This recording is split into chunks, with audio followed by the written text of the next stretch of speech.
Haryana PCS के exam अब हमारे कुछ ही घंटों की दूरी पर है और प्री के एग्जाम में अच्छा स्कोर करना बहुत इंपॉर्टेंट होता है। अब हमारे इस अंतिम कुछ घंटों में वो क्या इंपॉर्टेंट चीजें हैं जो हमको पढ़नी चाहिए, तो लास्ट मिनट टिप्स मैं यहां पर देने के लिए आपके साथ जुड़ा हुआ हूं। तो दोस्तों, जैसे कि आपको पता होगा कि अभी हाल में हुए जितने भी स्टेट पीसीएस के एग्जाम है उनमें करंट अफेयर्स का वेटेज अच्छा खासा आता है और खास तौर पे हमारे जो फैक्ट हैं वो बड़े कंफ्यूजिंग करते हैं। तो यहां पर मैं आपको बोलना चाहूंगा कि आपके जो बचे हुए समय है उसमें आप बहुत बेहतरीन तरीके से आपके जितने भी इंपॉर्टेंट फैक्ट्स हैं उनको रिवाइज करिए करंट अफेयर से रिलेटेड। तो सबसे पहले तो मैं ये बोलूंगा कि अपने जितने भी करंट अफेयर से रिलेटेड हमारे आपने पढ़ रखा है उनको बहुत अच्छी तरीके से पढ़िए, देखिए, क्योंकि यहां से जो क्वेश्चन है वो आपके गलत नहीं होने चाहिए। सबसे ज्यादा क्वेश्चन आपके यहीं से देखने को मिल रहे हैं। खास तौर पे अगर मैं यहां पर आपको बोलूंगा तो बजट जो है ये जितने भी अभी तक एग्जाम हुए वहां से बहुत सारे क्वेश्चन पूछ रहे हैं। तो बजट के खास तौर पे जितने भी एलोगेशन है, मतलब जितना हमारा जो फंड है एलोगेट हुआ है उसको बढ़िया तरीके से देखिए, है ना। यहाँ पर हमारे जितने भी एस्टिमेशंस हैं, जो अनुमान लगाया गया है, चाहे वो जीडीपी हो, फिस्कल डिफिसिट हो, जरूर क्वेश्चन बनने वाला है। तो आपको ये जो अनुमान है, एस्टिमेशन है, इसको बहुत अच्छी तरीके से आपको करना है। तो पूरा का पूरा बजट मैं ये बोलूंगा कि आप रिवाइज करके जाइए, बहुत अच्छी तरीके से आपके नंबर आ सकते हैं।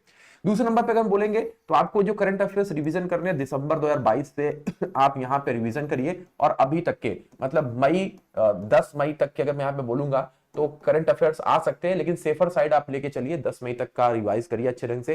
तो यहां से तक के करंट अफेयर्स को जो इंपॉर्टेंट पॉइंट है उनको अच्छे से देखिए। यहां से आपके जो नंबर हैं आपको जो है वो सिलेक्शन की तरफ लेकर के जाएंगे, है ना। यहां पे आपको जो गलती की चांसेस हैं वो बहुत कम है। तो करंट अफेयर्स का इन बचे हुए समय में रिवाइज करिए। तीसरे नंबर पे हमें अच्छे से क्या करना है, तो तीसरे नंबर पे आप क्या कर सकते हैं, तीसरे नंबर पे आप जो है वो रिवाइज कर सकते हैं अपने जो कि हमारे हिस्ट्री है, हिस्ट्री की इंपॉर्टेंट हमारे जो डेट्स हैं, है ना।